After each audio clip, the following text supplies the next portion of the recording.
आता माझी 10वी पण झालेली आहे, रिझल्ट्स पण आलेला आहे आणि कॉलेजेस पण ऍडमिशन साठी ओपन झालेले आहेत. तर मी आता ऍडमिशन नेमकं कोणत्या स्ट्रीम मध्ये घेऊ हा प्रश्न बऱ्याच मुलांना असतो. बरेच मुले अजून पण पाहतो आपण कन्फ्युजन मध्ये आहेत की आता 10वी नंतर मी काय करणार.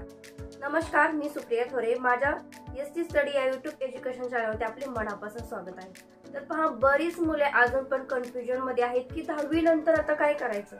पहा, खऱ्या अर्थाने आपलं जे भविष्य घडायचं असतं, आपल्या जे करिअरची सुरुवात असते ती खरी अर्थाने 10वी नंतरच असते.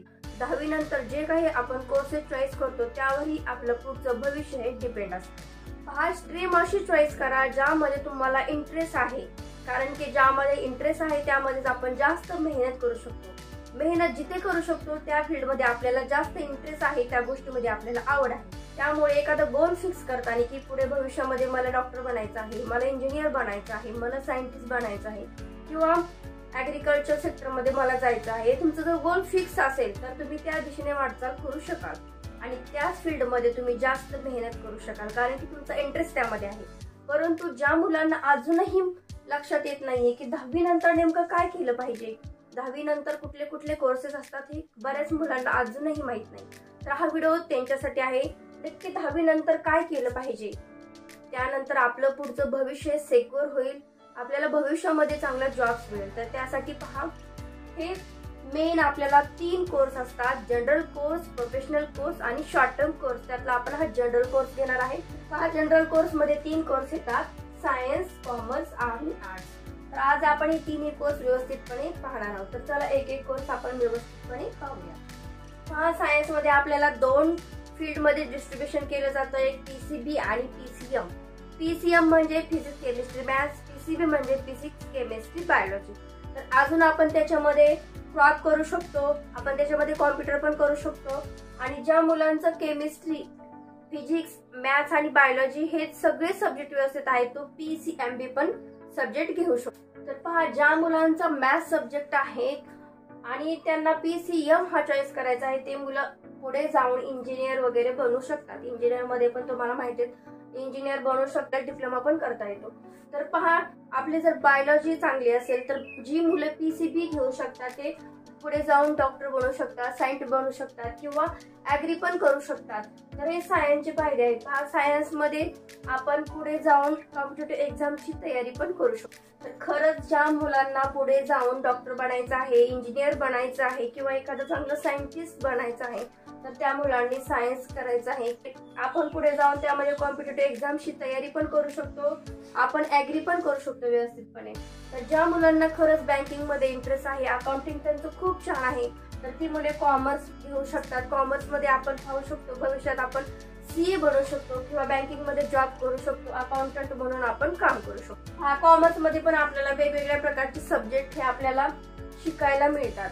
आर्ट्स मध्ये पण आपल्याला वेगवेगळ्या प्रकारचे सब्जेक्ट बघायला मिळतात, शिकायला मिळतात. तर आपण ज्यावेळेस आर्ट्स घेतो त्यावेळेस आपण फॅशन डिझायनिंग पुढे जाऊन करू शकतो, डिप्लोमा आणि इंटेरियर डिझायनिंग करू शकतो, कॉम्पिटिटिव्ह एक्झामची आपण त्यामध्ये तयारी पण करू शकतो.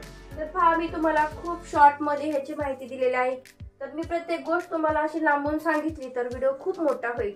तर पहा, आपण ज्यावेळेस कोर्स घेतो त्यावेळेस विचार करून कोर्स आपण घ्यायचा आहे, जेणेकरून आपलं भविष्य हे सिक्युअर होईल. तर आजच्या व्हिडिओमध्ये मी फक्त तुम्हाला हे सांगितलेलं आहे की सायन्स घेतल्यामुळे आपण भविष्यात काय करू शकतो, कॉमर्स घेतल्याने आपण काय करू शकतो, आर्ट्स घेतल्यामुळे आपण भविष्यामध्ये आपलं लाईफ कसं सिक्युअर करू शकतो, हे मी तुम्हाला फक्त शॉर्ट मध्ये सांगितलं आहे. आपण नेक्स्ट व्हिडिओमध्ये सायन्स मध्ये कुठले सब्जेक्ट असतात व्यवस्थितपणे आपण त्याचा अभ्यास करणार आहोत, कॉमर्स मध्ये कुठले सब्जेक्ट येतात किंवा आर्ट्स मध्ये कुठले सब्जेक्ट येतात हे आपण नेक्स्ट व्हिडिओमध्ये पूर्णपणे डिटेल्स पाहायचं आहे. आज फक्त मी तुम्हाला सायन्समुळे, आर्ट्समुळे, कॉमर्समुळे भविष्यामध्ये कुठले कोर्सेस करून आपलं करिअर हे व्यवस्थितपणे सेट करू शकतो हे फक्त मी आजच्या व्हिडिओमध्ये तुम्हाला सांगितलेलं आहे. बऱ्याचदा मुलांचं काय होतं की घरचे म्हणतात की सायन्स कर, त्यामध्ये जास्त स्कोप असतो, तर मित्र म्हणतात की नाही कॉमर्स कर, तर शेजारचे म्हणतात की जाऊ दे तू आर्ट्सला ऍडमिशन घे, आणि बाहेरचे म्हणतात की नाही तू कॉम्पिटिटिव्ह एक्झामची तयारी कर.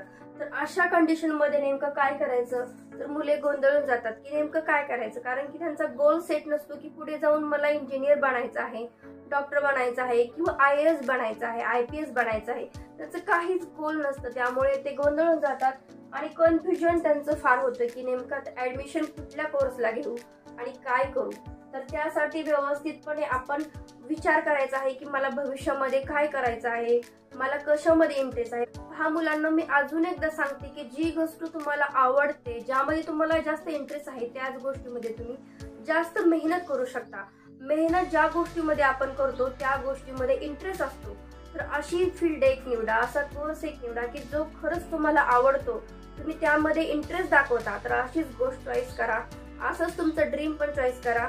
त्याच रस्त्याने तुम्ही त्याच दिशेने जाऊ शकाल. त्यामुळे कुठलाही कोर्स चॉईस करताना आपली आवड आणि निवड लक्षात घेऊनच तुम्ही कोर्स हा चॉईस करा. बऱ्याचदा मुलांना आवड असते फोटोग्राफी मध्ये, बऱ्याचदा मुलांना असते प्लेइंग मध्ये, परंतु ते रॉंग करिअर चूज करतात आणि त्यामुळे ते योग्य दिशेला जात नाहीत. आपला इंटरेस्ट कशात आहे, आपली आवड कशात आहे हे पहिल्यांदा लक्षात घ्या आणि त्याच दिशेने वाटचाल करा. Thank you so much.